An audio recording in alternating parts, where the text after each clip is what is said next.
A un lado estaban las montañas, al frente estaba el Mar Rojo y detrás el ejército poderoso de Faraón.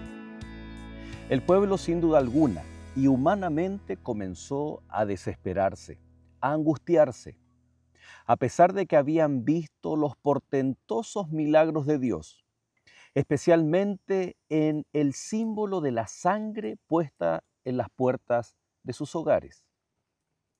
Como la vida en lugar de la muerte, Dios les había dado protección a los primogénitos. No obstante, ahora vivían un nuevo desafío. Estaban literalmente acorralados. Y la gran pregunta para esta semana es, ¿y si tú estuvieras en el mismo lugar? Si tú estuvieras completamente acorralado, ¿cuál sería tu actitud? ¿Cuál sería tu oración para con Dios? La frase dicha por el pueblo de aquí en adelante se iba a convertir en algo cotidiano ante los problemas y dificultades. ¿Acaso no habían sepulcros en Egipto que tengamos que morir en este lugar acorralados? Queridos amigos, estamos en la lección número 6 que habla acerca de este momento del cruce del pueblo de Dios a través del Mar Rojo, yendo rumbo hacia el monte Sinaí. Sean cada uno de ustedes bienvenidos y muchas gracias por acompañarnos en este estudio de la palabra de Dios. Por supuesto, queremos dar un cariñoso saludo a todos nuestros amigos que semana tras semana nos están allí escribiendo algún comentario, pedidos de oración, saludos desde el lugar que nos están mirando, para así nosotros también saber. Ya hemos saludado amigos de España, amigos que están en Centroamérica, en Sudamérica y por supuesto aquí en Norteamérica, en Canadá, en Toronto, en los Estados Unidos. Así que por favor escríbenos, mándanos un saludo para saber desde dónde nos están mirando. Eh, y si tú estás por primera vez mirando este capítulo, suscríbete, te invitamos a que te suscribas. Vamos a tener lindos materiales realizados y producidos por el Ministerio Hispano Adventista aquí en Canadá, especialmente en la provincia de Ontario. Sean cada uno de ustedes muy bienvenidos. Estamos estudiando este maravilloso capítulo o esta porción de la palabra de Dios que vimos la última parte del capítulo 12 con la celebración de la Pascua hasta el capítulo 15, el cántico victorioso de alabanza de Moisés y de María, o Miriam, también como es conocida, la hermana de Moisés. Vamos a abrir la Biblia. Te invito entonces a abrir ahí el capítulo 12 al 15 para ir viendo algunos puntos que destaca la lección de la escuela sabática de esta semana. Pero antes, por supuesto, como es necesario y es costumbre, vamos a orar al abrir la palabra de Dios. Querido Dios y Padre, gracias te damos por la oportunidad de abrir tu palabra. Gracias, Señor, te damos porque podemos confiar en aquellas promesas que tú nos das a nosotros el día de hoy, porque has sido fiel, Señor, en cumplir aquellas promesas que diste a tu pueblo. En esta hora rogamos que nos acompañes, que te quedes con nosotros, que atiendas nuestras peticiones, pues lo pedimos en el nombre de Jesús. Amén. El capítulo 12 del libro de Éxodo, el verso 37 dice: partieron los hijos de Israel de Ramesés a Sucot, como 600,000 hombres de a pie, sin contar a los niños. Y por supuesto también, de acuerdo a la costumbre, sin contar a las damas. 600,000 varones, sin contar a las mujeres ni a los niños, salieron de Egipto. Los estudiosos calculan aproximadamente en torno a 2 millones de personas. Aquí podemos tal vez dimensionar este gran desafío que tenía Moisés para liderar a un pueblo, para organizarlo. El texto bíblico nos deja ver de que el pueblo de Dios sale de Egipto completamente organizados. Esta organización estaba liderada por la columna de nube durante el día y la columna de fuego durante la noche. Si bien Moisés en su juventud había recibido educación militar como para organizar a la nación, esta capacidad humana que él tenía, que había aprendido, era por supuesto usada por Dios, pero en el fondo, ¿quién lideraba, quién organizaba el pueblo? A través, como decíamos, de una columna de fuego y de nube, era Dios mismo. El pueblo en un comienzo estaba organizado como un gran ejército, aunque no tenían armas, aunque no tenían una estrategia bélica o lugar donde conquistar, su organización tenía que ver con un ejército. Pero ellos no iban a pelear. Es más, posterior, cuando Dios envió un mensaje a través de Moisés, le dice, Dios peleará por nosotros. Ellos estaban organizados como un gran ejército, por ejemplo, en bloques de 1000. De ahí viene la palabra militar. De ahí viene el concepto de 144.000. La palabra 1000 o militar viene de organizaciones de cuadrantes o escuadrones de 1000 personas. Una parte importante en la salida del pueblo era la consagración de los primogénitos. Esta ordenanza, no solamente de comer el cordero, la Pascua, sino también la consagración. ¿Por qué? Porque para Dios, a partir de este momento, se intensifica el significado de los primogénitos. ¿Recuerdas el caso de Jacob y Esaú? Aquellos hermanos que compra o le vende por un plato de legumbres la primogenitura. Esta era ya importante. Tenía que ver con una gran bendición. Es más, Jacob bendice a sus hijos de la misma forma que lo hace su padre Isaac. Pero a partir de ahora Dios pide que se consagren los primogénitos. Esto tiene que ver especialmente con un propósito asignado al significado. Dios le llama a su pueblo mi primogénito. La 10ª plaga había provocado que el primogénito del el Dios, entre comillas, Dios, Faraón, muriera. Pero ahora Dios declara que su primogénito es Israel, es su pueblo, y que éste no había muerto, sino que ahora es libertado y guiado por el mismo Dios. Por lo tanto, la importancia de los primogénitos no es simplemente la alegría y el gozo cuando un matrimonio ve a su primer hijo nacido, sino que esto simboliza la prosperidad, la bendición, los cuidados, la protección de Dios, pero también el cumplimiento de sus promesas, tanto colectivas como también individuales. No podemos avanzar en el relato bíblico sino hasta detenernos en este pedido que Faraón hace a Moisés. Una vez que él ve que hay gran mortandad en Egipto, en su nación, mortandad de los primogénitos, él da la orden en forma de imperativos. La lección menciona que son aproximadamente 6 imperativos que él menciona para que el pueblo vaya, se levante, para que el pueblo se dirija hacia el desierto a adorar a Dios. Entre medio allí de esas ordenanzas, él le pide a Moisés, si es posible, bendecirlo por parte del Dios de los hebreos.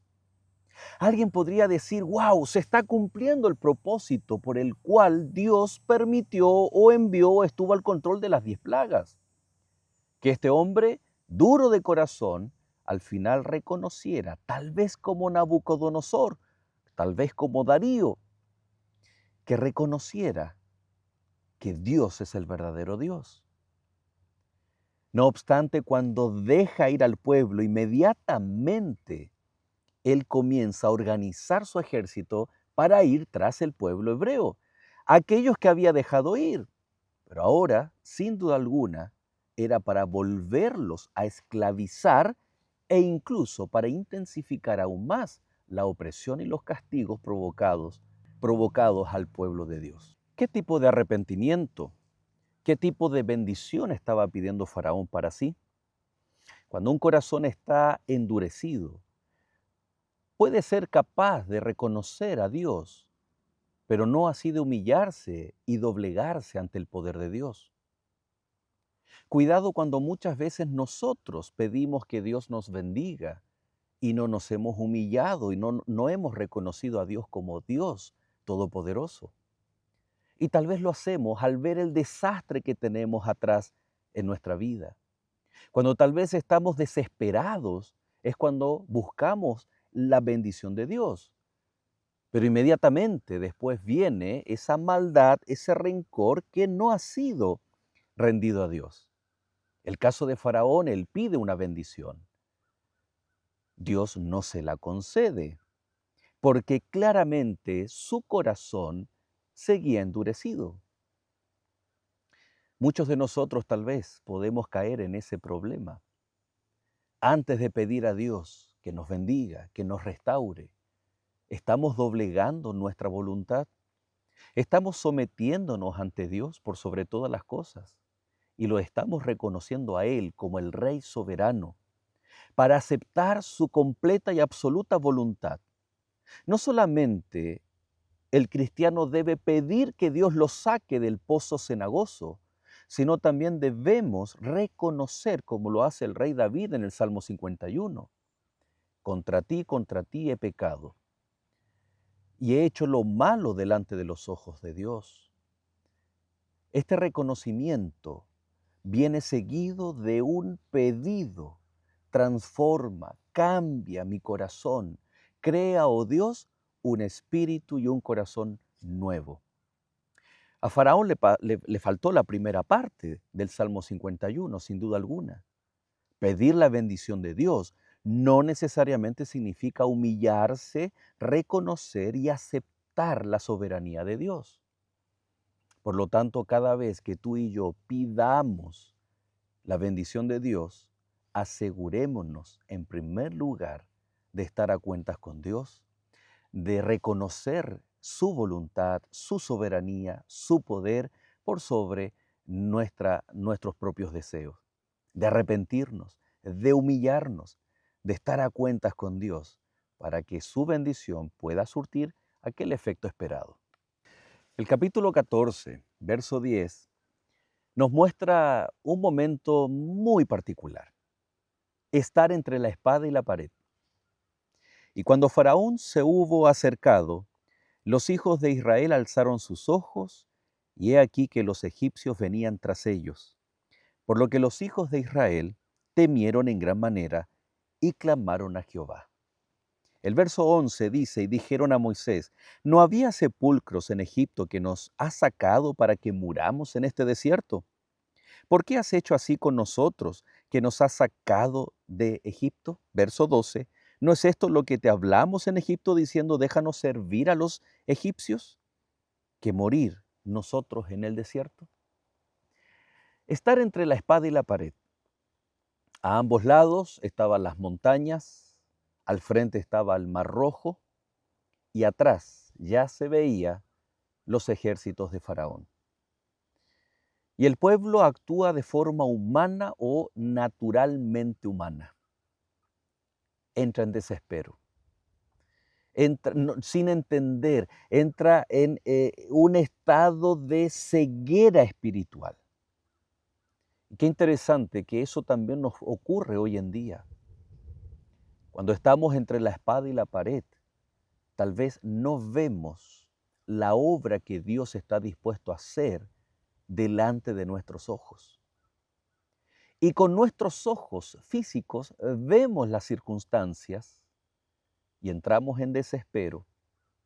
Y tal como el pueblo tal vez ve que la situación pasada, lejos de Dios, tal vez será mucho mejor que estar libres por parte de Dios. Esta actitud, sin duda alguna, es propia del ser humano. Pero Dios nos invita, y en sus palabras o en su respuesta nos invita a confiar en sus designios y en sus propósitos. A partir del verso 3 encontramos la respuesta de Dios a través de Moisés, el cual le dice al pueblo, no temáis, estad firmes y ved la salvación que Jehová hará hoy con vosotros, porque los egipcios que hoy habéis visto, nunca más para siempre los veréis. Este verso, el verso 13, puede desmembrarse, separarse en distintos mensajes que Dios tiene para nosotros. Primero es, no temáis. La emoción natural que surge cuando estamos entre la espada y la pared, cuando no vemos solución, es el miedo. Y el miedo provoca que la fe sea minimizada. Y el miedo provoca que la dependencia en Dios sea reemplazada por la autosuficiencia. Por lo tanto, el temor es el peor enemigo del cristiano, especialmente cuando estamos entre la espada y la pared, entre el ejército y el mar, entre las montañas, y no haya escapatoria. El sentir temor nos priva de depender y confiar en Cristo Jesús. Y de ahí viene el siguiente consejo, que es: estad firmes. No huyas, no evites, no retrocedas. Tú y yo hemos sido sacados de las tinieblas a la luz admirable. Estamos en el lugar correcto. Estar firme significa estar firme en nuestra doctrina, en nuestra teología, estar firme en nuestra creencia, en nuestra fe, estar firme en nuestra iglesia. Si tal vez estar en medio de montañas, ejército y mar significa un diagnóstico, una enfermedad, una situación laboral, una situación emocional, ya sea cual sea la índole, Cristo nos dice: estad firme. No dejes de ir a la iglesia, no dejes de orar, no dejes de leer la Biblia. Estar firme significa no retroceder, no abandones la fe.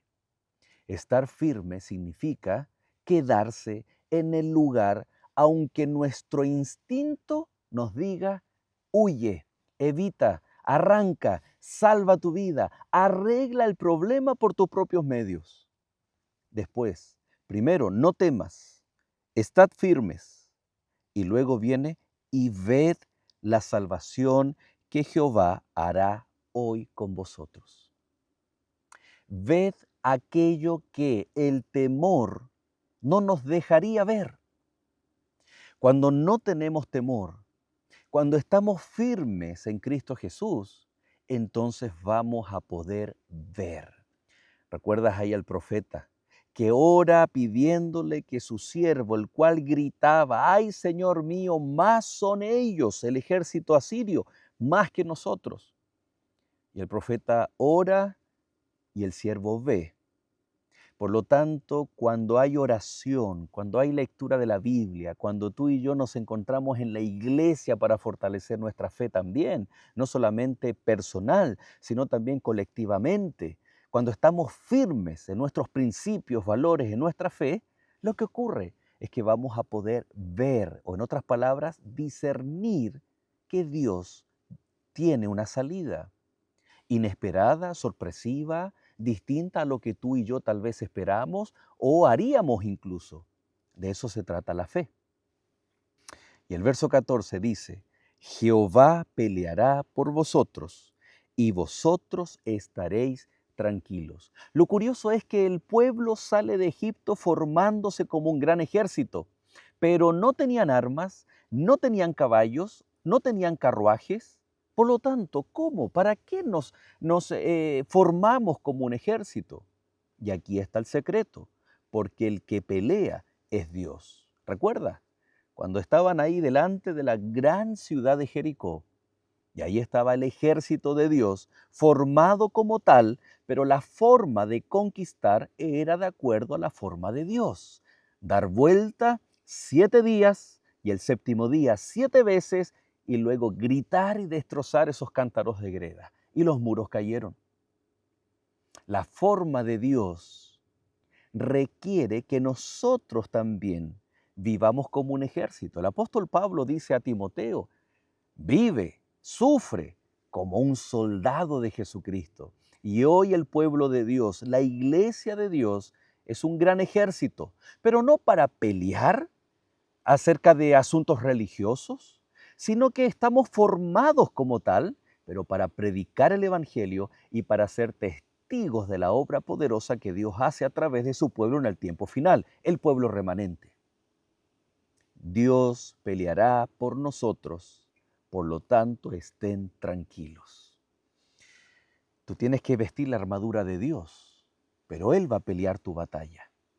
No significa que debemos quedarnos cruzados de brazos, porque si nos cruzamos de brazos y la armadura está descuidada, la salvación, la fe, la oración, la palabra de Dios, etcétera, la armadura de Jesús, la armadura de Cristo Jesús. Nuestro deber es vestirnos, así como el deber era formarse como un ejército, pero no para pelear contra los egipcios, porque esa es la obra de Dios. Tú y yo hoy en día debemos vestir la armadura de Dios, pero porque Dios peleará nuestras batallas. Nosotros debemos vestir para resistir al diablo en el nombre de Cristo Jesús. El verso 16 dice que Dios le da una orden a Moisés: tú alza tu vara. Y dice que un gran viento vino del este para abrir y formar dos grandes murallas de agua. La tierra seca se veía y el pueblo comenzó a avanzar por fe. Avanzar por fe es muy importante. Después el pueblo lo tuvo que hacer 40 años después, cuando aquellos sacerdotes llevaban el arca. El río se detuvo recién cuando los pies se mojaron en el agua.